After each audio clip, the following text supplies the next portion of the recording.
मेरा गुण अवगण नाम विचारो कोई, माटी का क्या धूप है स्वामी, मानस की गत एक, डोत बंधन अनेक बार,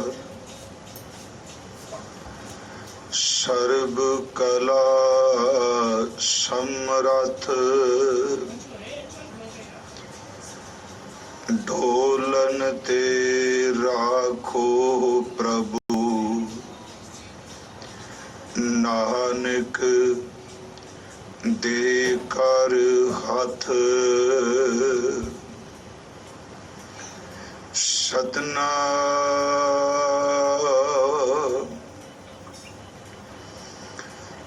धन वाहे गुरु साहिब जियो, जेह बिखया सगली तजी, लियो पेख बैराग, कहो नानक सुन रे मना, तेह नर माथै भाग, जेह बिखया सगली तजी, लियो पेख बैराग, कहो नानक सुन रे मना, तेह नर माथै भाग, जेह माया ममता तजी, सब ते भयो उदास, कहो नानक सुन रे मना, तेह घट ब्रह्म निवास,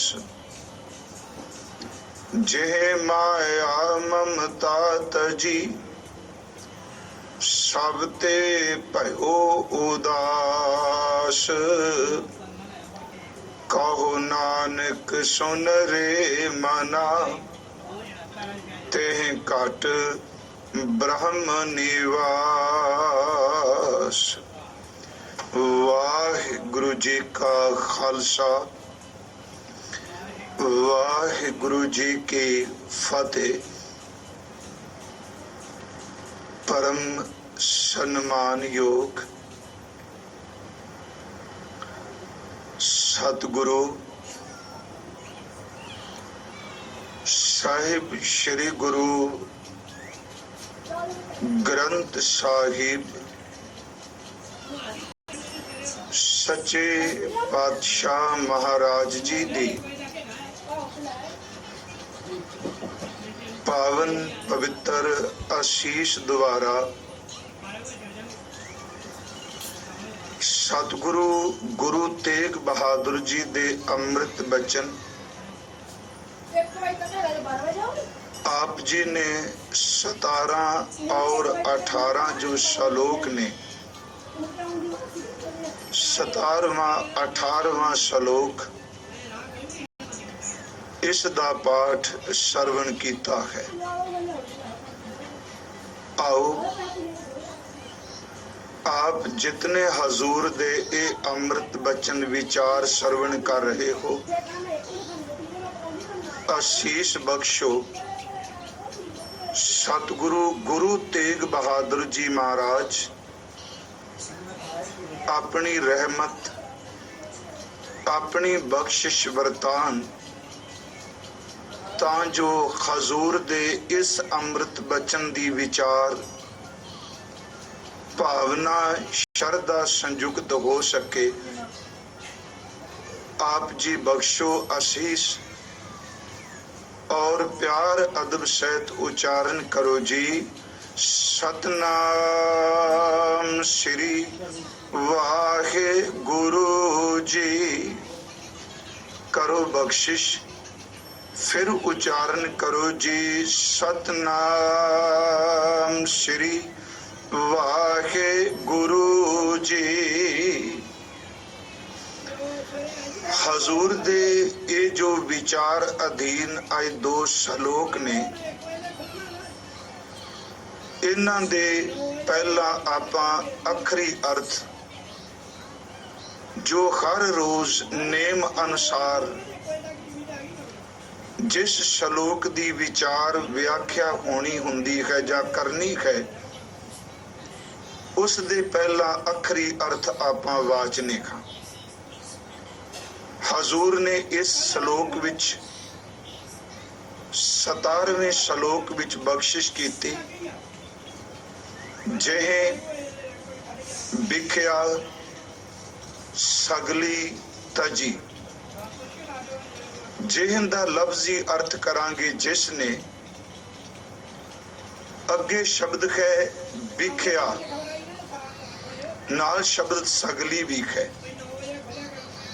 विख्या लफ्ज दे अर्थ बिख तो जहर तो भी कीते गए ने। विख्या दा अर्थ माया भी कीता गया है। विख्या दा अर्थ शराब भी, नशा भी कीता गया है।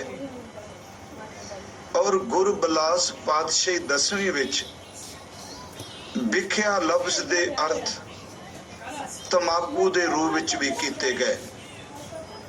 जिवें उत्थे इह सतर आउंदी है, तुक आउंदी है, विख्या किरिया भदन त्यागो। विथया विख्या किरिया भदन त्यागो, उत्थे विख्या दा अर्थ तंबाकू है। खैर, आपां जो गुरबाणी च वेखने हां, विख्या दा अर्थ जहर भी है। महाराज जी ने इहदा अर्थ नशा भी कीता, जिवें अमृत कौरा विख्या मीठी साकत की बिद नैनो डीठी। विख्या दा अर्थ जहर भी है। जिवें असी गुरु अमरदास कहंदे आ कि हे पंडित, तू किसी दूसरे बच्चियां नूं इह विद्या रूपी जहर ना सिखा। इसे तरह विख्या दा अर्थ मैं अर्ज कीता मायावी, जां इस विच जहर अर्थ भी ने, इस विच तृप्ति भी नहीं।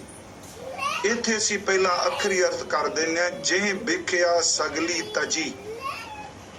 जिस इंसान ने इस विख्या सारी दी सारी नूं त्याग दिता। हुण इहदा मतलब सगली दा अर्थ बहुत विराट है। विख्या ये बहुत ज्यादा वड्डी है।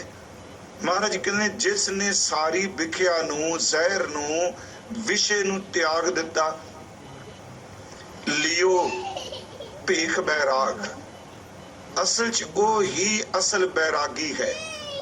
उसने ही बैराग दा भीख धारण किया है। जां यूं कहा कि जिसने हर तरह दी इस विख्या नूं, इस जहर नूं, इस विषय नूं, इस माया नूं त्याग दिता, ते महाराज कहंदे ने उन्हें ही बैराग दा भीख धारण किया है। कहो नानक सुन रे मना। सतगुरु गुरु तेग बहादुर महाराज बचन करते ने, हे मना तू सुन की जी, तेह नर मत है भाग। उस मनुख दे, नर दा अर्थ इंसान, मत है दा अर्थ मत्था, भाग दा अर्थ असी भाग्या करिए। महाराज कहते ने कि ए मना ध्यान नाल सुन, उस बंदे दे मत्थे दे भाग उगड़ गए, वो भागशाली है। ਜਾਂ शब्द बाणी च एक वरतीए वो वडभागा है, वो वडभागी है। इस श्लोक का अर्थ हो गया कि जिसने इस जहर रूप विख्या नूं त्याग दिता है, उसने मानो बैराग दा लिबास धारण कर लिया। ते महाराज कहते ने मना ध्यान नाल सुन, ये वड्डियां भागां वाले जिन्हां दे मत्थे दे भाग चंगे, आने खुशकिस्मत भागशाली जिन्हां ने हर तरह की इस विख्या नूं त्याग दिता।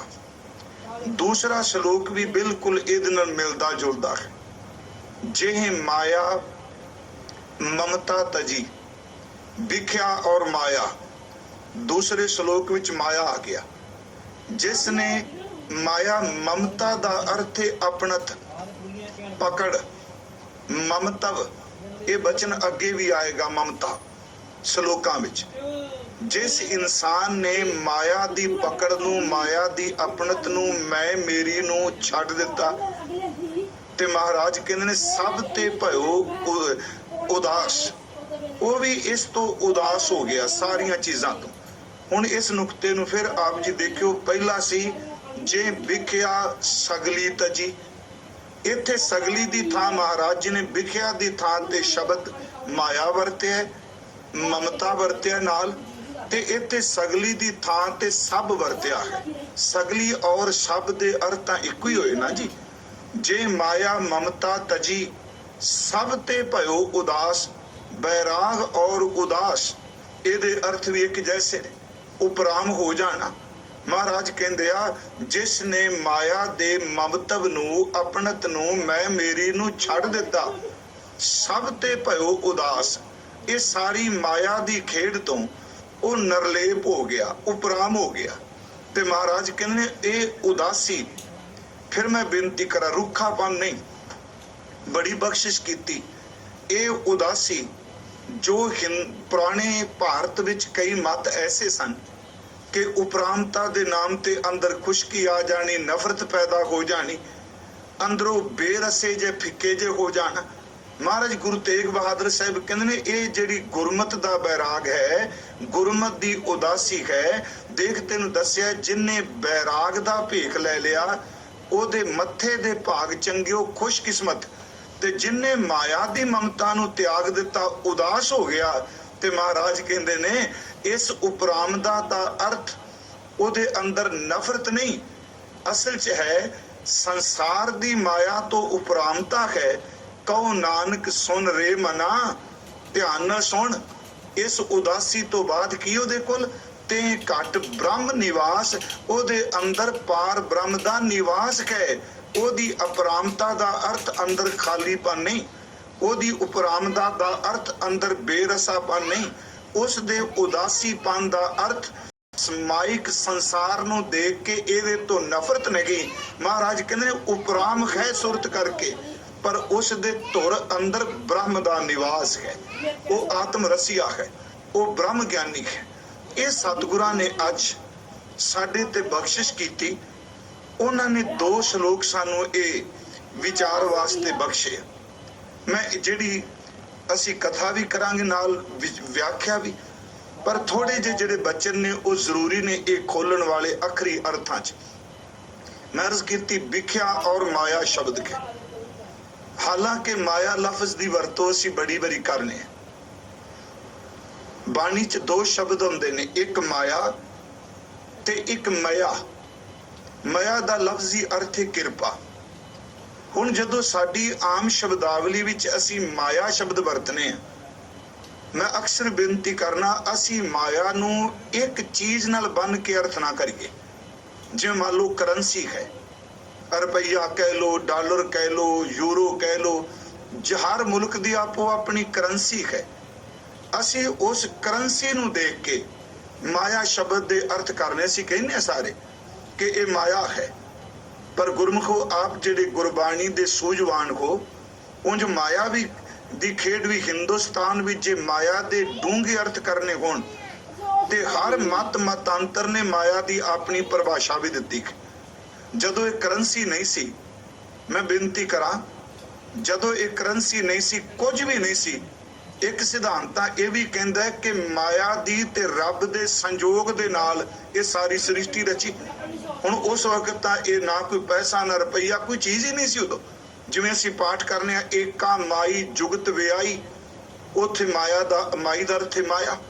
जिवें आसा की वार विच असीं पढ़ने आपी ने आप साजियो, आपी ने रचियो नाओ, दुई कुदरत साजिए, उत्थे दुई कुदरत दा अर्थ भी माया है। इसे तरह जदों असीं बाणी दा पाठ करने खां ते भगत नामदेव जी दा एक शब्द है, पहल पुरसा बिरा अथोन पुरसा दमरा। फिर सुनियो, पहल पुरुषा बिरा, पहला पहल आपार ब्रह्म परमेश्वर है। अथोंद अर्थ है दोबारा फिर पुरुषा दमरा, पुरुषा दमरा दा अर्थ है माया। मैं इस करके अर्ज कर रहा, माया शब्द दृष्टमान विच वरतदे इस वरतारे विच जां केवल करंसी नाल, रुपये नाल, सोने चांदी नाल तोल के ना देखिए, क्योंकि अज अर्थ करदे हां कि गुरु घरां विच सतगुरु साहिबान ने घर नहीं बनाए, गुरु तेग बहादुर साहब ने, कि गुरु गोबिंद सिंह जी ने किले नहीं रखे बनाए, कि सतगुरां ने कलगी नहीं सी ते सजाई, कि महाराज जी दे तीरां नूं सोना नहीं सी लगा। बस इस गल नूं समझना। अज मैं अपने मन नूं कह रहा, समझना मना कि विख्या तो उपराम, बैराग, माया दी ममता तो उदास।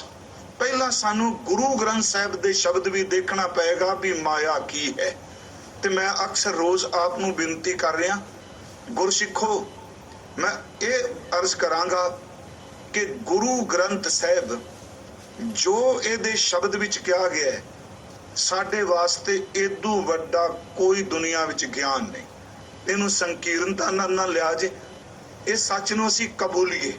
महाराज सच्चे पातशाह जी नूं पहली गल ते पुछीए भी ये माया की है, ये विख्या की है। विख दर्द जहर भी किया, सतगुरां ने बख्शिश की। आप पाठ एक रोज कर दिओ।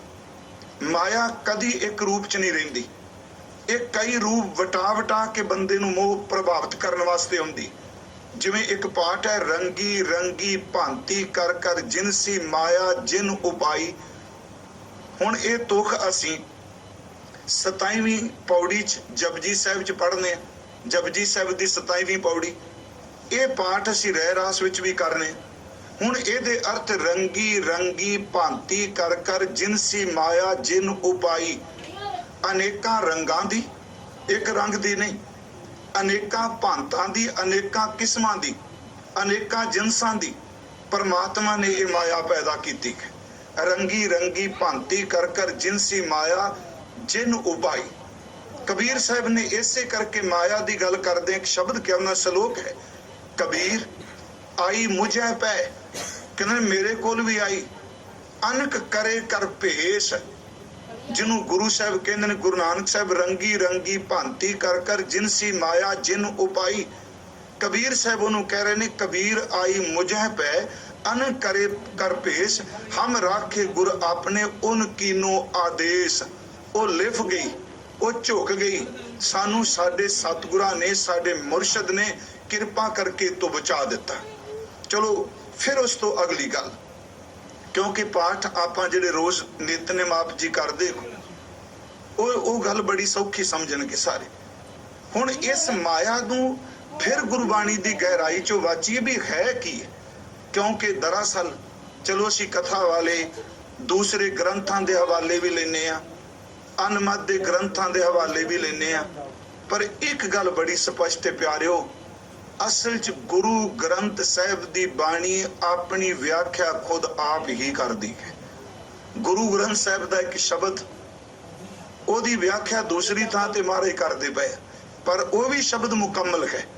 ये नहीं कि वो शब्द दी घाट है, बाणी दी व्याख्या बाणी आप करदी है।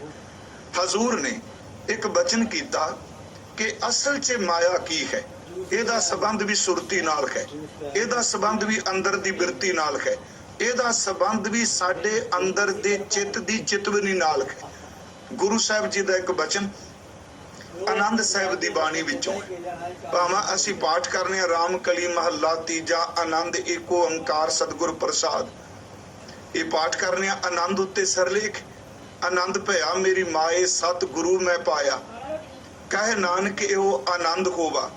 जां असीं पाठ करने आनंद आनंद सब को कहे, जां पाठ करने कीर्ति आनंद सुनो वड भागियो। दास ने एक बार बेनती की, आनंद दी परिभाषा भी सतगुरां ने आनंद साहिब दी बाणी दियां दो तुकां भी दित्ती, वो है कर किरपा किल विख कटे ज्ञान अंजन सारिया, अंदरों जिनका मोह टुटा तिनका शब्द सच्चे सवारिया, कहे नानक एहो आनंद है आनंद गुरु ते जानिया। हुण आ आनंद दी परिभाषा दो तुकां च कर किरपा किल विख कटे। इसे तरह आनंद साहिब विच एक पौड़ी है इस माया दी परिभाषा दी। ਇਹ ਮਾਇਆ ਕੀ ਹੈ? ਹਜ਼ੂਰ ਨੇ ਉੱਥੇ ਇਸ ਪੌੜੀ ਵਿੱਚ ਫਰਮਾਇਆ, ਜੈਸੀ ਅਗਨ ਉਦਰ ਮੈਂ, ਜਿਵੇਂ ਮਾਂ ਦੇ ਪੇਟ ਵਿੱਚ ਉਦਰ ਵਿੱਚ ਅੱਗ ਹੈ, ਜੈਸੀ ਅਗਨ ਉਦਰ ਮੈਂ ਤੈਸੀ ਬਾਹਰ ਮਾਇਆ, ਮਾਇਆ ਅਗਨ ਸਭ ਇੱਕੋ ਜਿਹੀ, ਕਰਤੈ ਖੇਲ ਰਚਾਇਆ। ਤੇ ਅੱਗੇ ਮਹਾਰਾਜ ਕਹਿੰਦੇ, ਜਾਂ ਤਿਸ ਭਾਣਾ ਤਾਂ ਜੰਮਿਆ, ਪਰਿਵਾਰ ਭਲਾ ਪਾਇਆ, ਲਿਵ ਛੁੜਕੀ ਲੱਗੀ ਤ੍ਰਿਸ਼ਨਾ, ਮਾਇਆ ਅਮਰ ਵਰਤਾਇਆ। ਹੁਣ ਅੱਗੇ ਸਤਿਗੁਰਾਂ ਨੇ ਉਸ ਮਾਇਆ ਦੀ ਪਰਿਭਾਸ਼ਾ ਦਿੱਤੀ ਹੈ, ਉਸ ਮਾਇਆ ਦੀ ਡੈਫੀਨੇਸ਼ਨ ਦੱਸੀ ਹੈ ਕਿ ਜਿਹਨੂੰ ਆਪਾਂ ਅੱਜ ਵਿਖਿਆ ਔਰ ਮਾਇਆ ਸ਼ਬਦ ਪੜ੍ਹ ਰਹੇ ਹਾਂ, ਉੱਥੇ ਸਤਿਗੁਰੂ ਨੇ ਫਰਮਾਇਆ, ਜੈਸੀ ਅਗਨ ਉਦਰ ਮੈਂ ਤੈਸੀ ਬਾਹਰ ਮਾਇਆ, ਮਾਇਆ ਅਗਨ ਸਭ ਇੱਕੋ ਜਿਹੀ, ਕਰਤੈ ਖੇਲ ਰਚਾਇਆ। ਜਾਂ ਤਿਸ ਭਾਣਾ ਤਾਂ ਜੰਮਿਆ, ਪਰਿਵਾਰ ਭਲਾ ਪਾਇਆ, ਲਿਵ ਛੁੜਕੀ ਲੱਗੀ ਤ੍ਰਿਸ਼ਨਾ, ਮਾਇਆ ਅਮਰ ਵਰਤਾਇਆ। ਹੁਣ ਇਸ ਤੁਕ ਨੂੰ ਬੱਚੇ ਦਾ ਜਨਮ ਹੋਇਆ, ਮਹਾਰਾਜ ਕਹਿੰਦੇ ਉਹਦੀ ਲਿਵ ਟੁੱਟ ਗਈ, ਜਿੱਥੇ ਉਹਦੀ ਲਿਵ ਜੁੜੀ ਸੀ, ਅੱਠੇ ਪੈਰ ਸਾਸ ਗਰਾਜ ਜਾਂ ਹਰ ਵਕਤ ਉਹ ਲਿਵ ਟੁੱਟ ਗਈ, ਲਿਵ ਛੁੜਕੀ ਲੱਗੀ ਤ੍ਰਿਸ਼ਨਾ, ਮਾਇਆ ਅਮਰ ਵਰਤਾਇਆ। ਅਮਰ ਦਰ ਤੇ ਹੁਕਮ, ਮਾਇਆ ਨੇ ਆਪਣਾ ਹੁਕਮ ਵਰਤਾ ਦਿੱਤਾ। ਬਸ ਇਸ ਗੱਲ ਨੂੰ ਜੇਨ ਚ ਰੱਖੀਏ, ਲਿਵ ਛੁੜਕੀ ਹੀ ਮਾਇਆ ਦਾ ਵਰਤਾਰਾ ਹੈ। ਮਾਂ ਦੇ ਉਦਰ ਚ ਅੱਗ ਹੈ, ਉੱਥੇ ਲਿਵ ਲੱਗੀ। ਜਦੋਂ ਉਹਦੇ ਹੁਕਮ ਚ ਜਨਮ ਹੋਇਆ, ਲਿਵ ਛੁੜਕੀ ਲੱਗੀ ਤ੍ਰਿਸ਼ਨਾ, ਮਾਇਆ ਅਮਰ ਵਰਤਾਇਆ। ਮਾਇਆ ਨੇ ਆਪਣਾ ਹੁਕਮ ਚਲਾ ਦਿੱਤਾ। ਦੂਸਰਾ ਇਹ ਚ ਅਗਲੀ ਤੋਂ ਹੋਰ ਮਹਾਰਾਜ ਕਹਿੰਦੇ ਨੇ, ਇਹ ਮਾਇਆ, ਇਹ ਹੈ ਮਾਇਆ ਜਿਤ ਹਰ ਵਿਸਰੈ, ਜਦੋਂ ਖਰੀ ਪਰਮਾਤਮਾ ਭੁੱਲ ਜਾਏ ਵਿਸਰ ਜਾਏ। ਇਹ ਮਾਇਆ ਜਿਤ ਹਰ ਵਿਸਰੈ, ਮੋਹ ਉਪਜੈ ਭਾਉ ਦੂਜਾ ਲਾਇਆ। ਮੇਰੀ ਬੇਨਤੀ ਫਿਰ ਧਿਆਨ ਨਾਲ ਸੁਣਿਓ, ਇਹ ਇਸ ਨੂੰ ਇਹਦੇ ਅਰਥ ਕਰ ਲਈ, ਜੇ ਵਿਖਿਆ ਸਗਲੀ ਤਜੀ, ਜੇ ਮਾਇਆ ਮਮਤਾ ਤਜੀ। ਕਿਉਂਕਿ ਇਸ ਵਿੱਚ ਸਵਾਲ ਹੈ ਕਿ ਇਹ ਬੈਰਾਗ, ਇਹ ਉਦਾਸਪੁਣਾ ਕੀ ਸੰਸਾਰ ਤੋਂ ਬੰਦੇ ਨੂੰ ਦੂਰ ਲੈ ਜਾਂਦਾ ਹੈ? ਇਹ ਕਿਹੜਾ ਭੇਖ ਹੈ ਜਿਹਨੂੰ ਗੁਰੂ ਜੀ ਨੇ ਬੈਰਾਗ ਦਾ ਭੇਖ ਕਿਹਾ ਹੈ? ਹਜ਼ੂਰ ਦੀ ਇਸ ਗੱਲ ਨੂੰ ਫਿਰ ਧਿਆਨ ਸੁਣਿਓ, ਇੱਕ ਲਿਵ ਟੁੱਟ ਜਾਣੀ। ਦੂਸਰਾ ਗੁਰੂ ਜੀ ਨੇ ਕਿਹਾ ਕਿ ਮਾਇਆ ਅਮਰ ਵਰਤਾਇਆ। ਇਹ ਮਾਇਆ ਜਿਤ ਹਰ ਵਿਸਰੈ, ਇਹ ਹੈ ਮਾਇਆ ਜਿੱਥੇ ਪ੍ਰਮਾਤਮਾ ਵੱਲੋਂ ਲਿਵ ਟੁੱਟ ਜਾਏ, ਸੰਸਾਰ ਵਾਲੇ ਪਾਸੇ ਜ਼ਿਆਦਾ ਪ੍ਰਵਿਰਤ ਹੋ ਜਾਏ, ਤੇ ਗੁਰੂ ਜੀ ਕਹਿੰਦੇ ਨੇ ਜਿੱਥੇ ਖਰੀ ਦੀ ਥਾਂ ਤੇ ਦੂਜਾ ਭਾਵ ਪੈਦਾ ਹੋ ਜਾਏ। ਕਿਉਂਕਿ ਅਗਲੀ ਤੁਕ ਜਿਹੜੀ 10 ਪੜ੍ਹੇਗਾ ਉਹਦੇ ਵਿੱਚ ਗੁਰੂ ਕਹਿੰਦੇ ਨੇ ਨਹੀਂ ਕਿ ਮਾਇਆ ਵਿੱਚ ਰਹਿੰਦਾ ਵੀ ਬੰਦਾ ਮੁਕਤ ਹੋ ਗਿਆ।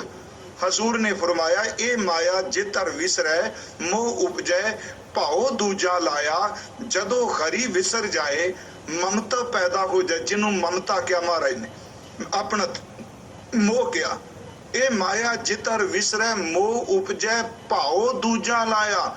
ਇੱਕ ਓੰਕਾਰ ਭੁੱਲ ਗਿਆ, ਸਾਈਂ ਭੁੱਲ ਗਿਆ। ਮਹਾਰਾਜ ਕਹਿ ਰਹੇ ਨੇ ਭਾਉ ਦੂਜਾ ਲਾਇਆ। ਹੁਣ ਅਗਲੀ ਤੋਕੇ ਕਹਿ ਨਾਨਕ, ਗੁਰ ਪ੍ਰਸਾਦੀ, ਗੁਰੂ ਦੀ ਕਿਰਪਾ ਨਾਲ ਜਿੰਨਾ ਲਿਵ ਲੱਗੀ। ਹੁਣ ਫਿਰ ਸੁਣੋ, ਉੱਥੇ ਸੀ ਲਿਵ ਛੁੜਕੀ ਲੱਗੀ ਤ੍ਰਿਸ਼ਨਾ, ਮਾਇਆ ਅਮਰ ਵਰਤਾਇਆ। ਤੇ ਇੱਥੇ ਸਤਿਗੁਰੂ ਦੇਖੋ ਕਿੰਨੀ ਬਖਸ਼ਿਸ਼ ਕੀਤੀ। ਤੇ ਮਾਇਆ ਦੀ ਤੁਲਨਾ ਮਾਂ ਦੀ ਪੇਟ ਅੱਗ ਨਾਲ ਕਿਉਂ ਕਰ ਦਿੱਤੀ? ਇਹ ਗੱਲ ਸਮਝਾਉਣ ਲਈ ਕਿ ਭਾਈ ਸਿੱਖੋ, ਜਿਵੇਂ ਮਾਂ ਦੇ ਉਦਰ ਦੀ ਅੱਗ ਵਿੱਚ ਲਿਵ ਲੱਗੀ ਰਹੇ ਤੇ ਉਹ ਅੱਗ ਜੀਵ ਨੂੰ ਪਹੁੰਚਦੀ ਨਹੀਂ, ਤੇ ਸੰਸਾਰ ਦੀ ਮਾਇਆ ਦੀ ਅੱਗ ਵਿੱਚ ਜਿਹਦੀ ਲਿਵ ਪਰਮਾਤਮਾ ਨਾਲ ਜੁੜੀ ਰਹੇ, ਜਿਵੇਂ ਮਾਂ ਦੇ ਪੇਟ ਵਿੱਚ ਨਹੀਂ ਸਰਦਾ ਤੂੰ ਬਚ ਗਿਆ, ਇਸੇ ਤਰ੍ਹਾਂ ਸੰਸਾਰ ਦੇ ਮਾਇਆ ਦੀ ਖੇਡ ਵਿੱਚ ਜੇ ਲਿਵ ਜੁੜੀ ਰਹੇ ਤੇ ਤੈਨੂੰ ਇਹ ਮਾਇਆ ਦੀ ਮੋਹ ਵੀ ਨਹੀਂ ਸਾੜ ਸਕਦਾ। ਇਸੇ ਕਰਕੇ ਸਤਿਗੁਰੂ ਨੇ ਜੰਗਲ ਦੀ ਅੱਗ ਨਾਲ ਤੁਲਨਾ ਨਹੀਂ ਦਿੱਤੀ। ਹਾਲਾਂਕਿ ਜੰਗਲ ਦੀ ਅੱਗ ਵੀ ਅਸੀਂ ਦੇਖਦੇ ਹਾਂ, ਸਮੁੰਦਰ ਦੀ ਅੱਗ ਵੀ ਨਾ। ਮਹਾਰਾਜ ਜੀ ਨੇ ਇੱਥੇ ਜੰਗਲ ਦੀ ਬੜਵਾ ਅਗਨ ਕਿਹਾ, ਨਾ ਇੱਥੇ ਜੰਗਲ ਦੀ ਅੱਗ ਕਿਹਾ। ਇੱਥੇ ਸਤਿਗੁਰੂ ਨੇ ਮਾਇਆ ਦਾ ਜ਼ਿਕਰ ਕਰਦਿਆਂ ਸੱਚ ਇਹ ਵੀ ਮਾਂ ਦੇ ਉਦਰ ਦੀ ਅੱਗ ਕਿਹਾ। ਤੇ ਜਦੋਂ ਅੱਜ 10 ਪੌੜੀ ਤਾਂ ਨਿਤਨੇਮ ਰੋਜ਼ ਕਰੀ ਦੀ, ਫਿਰ ਮੇਰੇ ਮਨ ਚ ਆ, ਵਾਹ ਸਤਿਗੁਰੂ ਕੁਰਬਾਨ ਜਾਵਾਂ ਤੇਰੇ ਤੋਂ। ਅੱਗ ਚੁੱਲ੍ਹੇ ਚ ਵੀ ਬਲਦੀ, ਅੱਗ ਜੰਗਲ ਨੂੰ ਵੀ ਲੱਗਦੀ ਹੈ। ਦਾਵਾ ਅਗਨ, ਬੜਵਾ ਅਗਨ, ਅਨੇਕਾਂ ਤਰ੍ਹਾਂ ਦੀ ਅੱਗ ਹੈ। ਪਰ ਜਦੋਂ ਤੁਸੀਂ ਮਾਇਆ ਦੀ ਗੱਲ ਸਮਝਾਣੀ ਚਾਹੀ, ਉਦੋਂ ਤੁਸੀਂ ਮਾਂ ਦੇ ਪੇਟ ਦੀ ਅੱਗ ਲਈ, ਕਿਉਂਕਿ ਉੱਥੇ ਲਿਵ ਜੁੜੀ ਰਹੇ ਤੇ ਉਹ ਅੱਗ ਨਹੀਂ ਸਾੜਦੀ। ਤੇ ਪਿਆਰਿਓ, ਇੱਥੇ ਸੰਸਾਰ ਦੀ ਮਾਇਆ 'ਚ ਵਿਚਰਦਿਆਂ ਜਿਹਦੀ ਲਿਵ ਲੱਗੀ ਰਹੇ, ਉਹਨੂੰ ਸੰਸਾਰ ਦੀ ਮਾਇਆ ਨਹੀਂ ਸਾੜਦੀ। महाराज कहने कहे नानक गुर प्रसादी जिन्हां निव लागी तिनी विचे माया पाया। क्योंकि लिव टुटी नहीं, लिव छुड़की नहीं। इसे नूं गुरु अर्जन साहिब जी ने कहा मात गर्भ में आपन सिमरन दे तै तुम राखण हारे। हुण उत्थे भी उदाहरण मां दे उदर दी अग दी। मात गर्भ में आपन सिमरन दे तै तुम राखण हारे। पावक सागर फिर आभार दी अग अथाह लहर में तारो तारन हारे। जे लिव ओथे लगी है ओथे माया। पर गुरु जी ने कहा माया असल च ए वे लिव दा टुट जाना ही माया है। प्यारे जे लिव लगी रहे ये भी रब दी दात बन के सेवा विच शमूलियत करदी है। ताई सतगुरु ने कहा कि तिनका खादा पैदा माया सब पवित्र है जो नाम हर राते। इसे करके मैं उस दिन क्या सी गुरु जी ने कहा दाता तू दही पर मत देख भूला विसरै तेरा चित ना आवे नाउ। तू ए मैनू बख्श दे पर ए ना होवे ਇਹਦੇ ਵਿੱਚ ਪ੍ਰਵਿਰਤ ਹੋ ਕੇ परमात्मा मैं तेरे नाम नू भुल जा। इत्थे सतगुरु गुरु तेग बहादुर महाराज इन्नी बड़ी गल कह रहे हैं क्योंकि विख्या हर तरह की त्याग दिती, जहर नू छड़ दिता, इस विषय वासना नू त्याग के उन्हें बैराग दा भेख ले लिया, उपराम हो गया। इहदा मतलब विचया संसार च उपराम हो गया। थोड़ा जिहा नू समझण लई कि जे विख्या सगली तजी जे माया ममता तजी। मैं अर्थ बराबर कर रहा दोनों दे क्योंकि भाव अर्थ इके। हजूर ने सानू समझाने लई उदाहरण कई बाणी च भी दित्तियां, कई बार असीं बाहरों भी ये उदाहरण ले लेने। मैं एक उदाहरण आप जी नूं देना। गुरु ग्रंथ साहिब विच राजा जनक दा जिक्र बड़ी बड़ी कीता गया है। उंज भट्टां ने तां गुरु साहिब नूं अध्यात्मक उच्चता की व्याख्या करने लई राजे जनक दी उदाहरण ओदे राज दा जिक्र भी कीता है। तू तां राजा जनक अवतार दा जिक्र कीता जांदा है। मैं आप बेनती करां कि देखो असी थोड़ा जिहा संकीर्णता तो उपर उठ के ये उदाहरण सानू पढ़नियां चाहिदियां ने क्योंकि गुरबाणी की व्याख्या करने लई सानू फिर मैं बेनती करांगा जिवें कई अजामल गनका ध्रू अकरूर बिदर इन्हां बड़े जिक्र आउंदे आ, राक्षां दा जिक्र भी आउंदा है। असी आखिरी अर्थ करदे तो डिटेल च जाएंगे, विचार व्याख्या खुल के करांगे, फिर सानू उन्हां नूं समझना पैंदा है कि ये पात्र कौन है, ये किहड़ा बंदा है, ये नैगेटिव या पॉजिटिव किवें किस ढंग नाल इहदा गुरबाणी विच जिक्र किया गया। सतगुरां ने इस गल नूं समझाउण लई एक उदाहरण भी दिती। उंज भाई साहब जी ने भी कहा भगत वड्डा राजा जनक है गुरमुख माया विच उदासी। जदों ये भी पढ़ने आ एक बचन होर भी आउंदा है बाणी च, जातम जात देख मत भरमो सुख जनक पगी लग ध्यावोगो। हुण ये भी गुरु ग्रंथ साहिब दे अंदर गुरु रामदास दा बचन है। खैर अपने विषय ते विख्या तो उदास रहना, विख्या तो बैराग। राजे जनक नूं उपदेश दिता है अष्टावक्र ने। एक गीता है कृष्ण जी दी जिहदा बहुत प्रचार प्रसार इस धरती ते है। एक गीता है अष्टावक्र जी दी। उस अष्टावक्र दी गीता विच जिहड़े आरंभ विच जिहड़ा सवाल है, जिहड़ा पहला श्लोक है, उस श्लोक विच राजा जनक तीन गल्लां पुछदा है अष्टावक्र जी तो। पहली गल पुछदा है कि ज्ञान कैसे होवे। दूसरी गल पुछदा है कि मुक्ति किवें मिले। इस विषयां तो मुक्त होने की गल पुछदा है, ज्ञान की गल पुछदा है। उत्थे अष्टावक्र जी बड़ी सोहनी उहनूं गल कहिंदे आ ते ये सारी घटना किवें वापरदी है। साडे गुरमुख विद्वान ये सुणांदे आ कि राजे जनक दी सभा दे विच, मैं बिल्कुल संखेप जी बेनती करांगा कि किसी विषय दे ऊपर चर्चा हो रही है, विचार हुई, तत्व ज्ञान की चर्चा हो रही सी ते अष्टावक्र दा बाप भी पंडित विद्वान उस सभा च गया है ते वो जित रहा सी उस सभा विच। पर एक पंडित तो दी हार हुंदी पई सी। अष्टावक्र दी गीता दी जिन्हें टीका कीता, सटीक दास जी जिन्ना को पढ़िया ओदे आरंभ विच दिता। ओदा बाप एक पंडित तो हार रहा सी। ਅਸ਼ਟਾਵਕਰ ਆਪਣੇ ਘਰੋਂ ਗਿਆ। ਜਦੋਂ ਇਹ ਰਾਜੇ ਜਨਕ ਦੀ ਸਭਾ ਵਿੱਚ ਪ੍ਰਵੇਸ਼ ਕੀਤਾ, ਇਹਨੇ ਇੰਟਰ ਕੀਤਾ। ਇਹ ਵਿਚਾਰਾ ਜਦੋਂ ਤੁਰਦਾ ਸੀ, ਅਸ਼ਟਾਵਕਰ ਵਕਰਦਰ ਤੇ ਟੇਢਾਪਨ, ਜਦੋਂ ਇਹ ਚੱਲਦਾ ਸੀ ਤੇ ਇਹਦਾ ਸਰੀਰ 8 ਥਾਵਾਂ ਤੋਂ ਟੇਢਾ ਹੋ ਜਾਂਦਾ ਸੀ। ਲੱਤਾਂ ਹੋਰ ਪਾਸੇ, ਗੋਡੇ ਹੋਰ ਪਾਸੇ, ਪੈਰ ਹੋਰ ਪਾਸੇ, ਹੱਥ ਹੋਰ ਪਾਸੇ। ਕਹਿਣ ਤੋਂ ਮੁਰਾਦ ਇਹਦੇ ਚੱਲਦਿਆਂ ਇਹਦੇ ਸਰੀਰ ਤੇ 8 ਜਗ੍ਹਾ ਤੇ ਟੇਢਾਪਨ ਬਣ ਜਾਂਦਾ ਸੀ। ਇਹ ਸਭਾ ਦੇ ਵਿੱਚ ਗਿਆ। ਇਹਨੂੰ ਦੇਖਦਿਆਂ ਸਾਰ ਜਦੋਂ ਇਹ ਤੁਰ ਕੇ ਪ੍ਰਵੇਸ਼ ਕੀਤਾ, ਸਾਰੇ ਵਿਦਵਾਨ ਪੰਡਤ ਹੱਸਣ ਲੱਗ ਪਏ। ਜਦੋਂ ਇਹ ਚੱਲਦਾ ਸੀ ਤੇ ਮੈਂ ਅਰਜ਼ ਕੀਤੀ 8 ਥਾਵਾਂ ਤੋਂ ਵਲ ਪੈਂਦਾ ਟੇਢਾਪਨ ਨੇ। ਜਦੋਂ ਹੱਸੇ, ਅਸ਼ਟਾਵਕਰ ਖਾਮੋਸ਼ ਸੀ। ਹੱਸ ਕੇ ਜਦੋਂ ਚੁੱਪ ਕਰ ਗਏ ਤੇ ਇਸ ਬੱਚੇ ਨੇ ਭਰੀ ਕੋਈ ਸਭਾ ਵਿੱਚ ਬੜੀ ਗਰਜਵੀਂ ਆਵਾਜ਼ ਵਿੱਚ ਕਿਹਾ, ਰਾਜਨ, ਜਨਕ ਨੂੰ ਸੰਬੋਧਨ ਕਰਕੇ, ਮੈਨੂੰ ਪਤਾ ਲੱਗਾ ਸੀ ਤੇਰੀ ਸਭਾ ਵਿੱਚ ਬ੍ਰਾਹਮਣ ਨੇ, ਬ੍ਰਹਮ ਤੱਤਵ ਦੀ ਗੱਲ ਹੁੰਦੀ ਪਈ ਏ, ਪਰ ਮੈਂ ਤਾਂ ਹੈਰਾਨ ਹੋਇਆ ਤੂੰ ਸਮਾਂ ਵੇਸਟ ਕਰ ਰਿਹਾ, ਸਮਾਂ ਬਰਬਾਦ ਕੀਤਾ। ਤੇਰੀ ਸਭਾ ਦੇ ਵਿੱਚ ਇਹ ਬ੍ਰਾਹਮਣ ਨਹੀਂ, ਤੇਰੀ ਸਭਾ ਦੇ ਅੰਦਰ ਚਰਮਕਾਰ ਨੇ, ਚਾਮੀਕਾਰ ਨੇ। ਹੁਣ ਇਸ ਚੀਜ਼ ਨੂੰ ਜਾਤ ਨਾਲ ਜੋੜ ਕੇ ਨਾ ਪਲੀਜ਼ ਅਰਥ ਕਰਿਓ। ਚਾਮੀਕਾਰ, ਚਰਮਕਾਰ, ਸਾਰੇ ਇੱਕੋ ਦਮ ਸੁਣਦਿਆਂ ਸਾਰ ਤੜਫ ਉੱਠੇ। ਰਾਜਾ ਜਨਕ ਵੀ ਹੈਰਾਨ ਹੋ ਗਿਆ, ਅਸ਼ਟਾਵਕਰ ਦਾ ਬਾਪ ਵੀ ਹੈਰਾਨ। ਉਹਨੇ ਕਿਹਾ, ਰਾਜਨ, ਤੇਰੀ ਸਭਾ ਵਿੱਚ ਇਹ ਬ੍ਰਾਹਮਣ ਨਹੀਂ, ਤੇਰੀ ਸਭਾ ਦੇ ਵਿੱਚ ਇਹ ਚਰਮਕਾਰ ਨੇ, ਚਾਮੀਕਾਰ ਨੇ, ਚਮਾਰ ਨੇ। ਉਹ ਪੰਡਤ ਕਹਿਣ ਲੱਗ ਪਏ, ਬ੍ਰਾਹਮਣ ਦੇਖੋ ਜੀ, ਇਸ ਟੇਢੇ ਮੇਢੇ ਜਿਹੇ ਨੇ ਸਾਡਾ ਮਜ਼ਾਕ ਉਡਾਇਆ, ਇਹ ਸਾਨੂੰ ਕਬੋਲ ਸ਼ਬਦ ਬੋਲਿਆ, ਅਪ ਸ਼ਬਦ ਬੋਲਿਆ। ਰਾਜੇ ਜਨਕ ਨੇ ਪੁੱਛਿਆ, ਕਿਉਂ ਕਿਹਾ? ਉਹ ਕਹਿੰਦਾ, ਰਾਜਨ, ਗੰਭੀਰ ਹੋ ਕੇ ਮੈਂ ਤੈਨੂੰ ਸੱਚ ਕਹਿਣਾ ਕਿ ਬਰਤਨ ਦੇ ਟੇਢੇ ਹੋਣ ਨਾਲ ਕਦੀ ਆਕਾਸ਼ ਟੇਢਾ ਹੁੰਦਾ ਹੈ? ਘੜੇ ਦੇ ਟੇਢੇ ਹੋਣ ਨਾਲ ਮੰਨ ਲਓ ਭਾਂਡਾ ਟੇਢਾ ਹੈ ਤੇ ਆਕਾਸ਼ ਥੋੜਾ ਟੇਢਾ, ਜਿਹੜਾ ਉਹ ਜਿਵੇਂ ਸਪੇਸ ਉਹ ਟੇਢਾ ਹੁੰਦਾ ਹੈ? ਕਹਿੰਦਾ ਨਹੀਂ। ਕਹਿੰਦਾ, ਜਿਸ ਬ੍ਰਹਮ ਤੱਤਵ ਦੀ ਤੂੰ ਗੱਲ ਕਰਾ ਰਿਹਾ ਹੈ, ਚੇਤੇ ਰੱਖੀ ਮੇਰੇ ਸਰੀਰ ਨੂੰ ਵੇਖ ਕੇ ਹੱਸੇ ਨੇ। ਮੇਰਾ ਸਰੀਰ ਤਾਂ ਬਾਹਰੋਂ ਦਿਸਦੀ ਚਮੜੀ ਵਿੱਚ ਟੇਢਾਪਨ ਹੈ। ਮੈਂ ਚੱਲਣਾ ਤੇ 8 ਥਾਵਾਂ ਤੇ ਟੇਢਾਪਨ ਵਕਰ ਹੈ, ਟੇਢਾ ਹੈ। ਇਹਦਾ ਮਤਲਬ ਇਹ ਲੋਕ ਸਿਰਫ ਤਾਂ ਸਿਰਫ ਚੰਮ ਦੀ ਇਸ ਬੰਤਰ ਨੂੰ ਦੇਖ ਕੇ ਹੱਸੇ ਆ। ਜੇ ਇਹ ਬ੍ਰਹਮ ਤੱਤਵ ਨੂੰ ਜਾਣਦੇ ਹੁੰਦੇ, ਇਹਨਾਂ ਹੱਸਣਾ ਨਹੀਂ ਸੀ। ਸਰੀਰ ਮੇਰਾ ਟੇਢਾ ਜ਼ਰੂਰ ਹੈ, 8 ਥਾਵਾਂ ਤੋਂ ਟੇਢਾ ਹੈ, ਪਰ ਯਾਦ ਰੱਖੀ ਮੇਰਾ ਧੁਰ ਅੰਦਰ ਜਿਹੜਾ ਬ੍ਰਹਮ ਹੈ ਉਹ ਟੇਢਾ ਨਹੀਂ।